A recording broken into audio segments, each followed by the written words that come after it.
think it's really important that church leaders do two things to help people who experience same-sex attraction.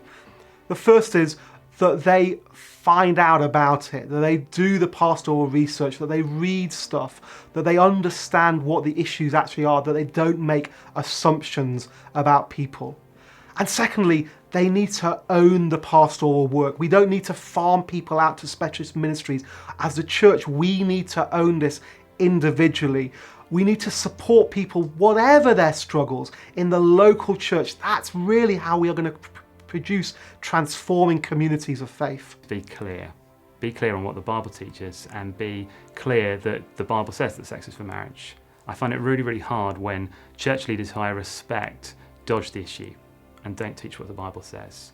He seems to be afraid of saying what Christians have always believed. I find that really painful, that they're not willing to tell it to me straight. The other thing that church leaders can do, something that's really helped me, is a conference I was at, I think about 4 or 5 years ago, when one of the platform speakers just described people who experience same-sex attraction and yet are sticking to what the Bible said. He described us as the heroes of the faith. And that was an incredibly encouraging thing to hear from a respected church leader. It was just a throwaway remark, but it was the sort of remark that stayed with me, that kept me going, and that stays with me still 4 or 5 years afterwards. So be affirming and encouraging of people like me who are trying to stick to what the Bible teaches.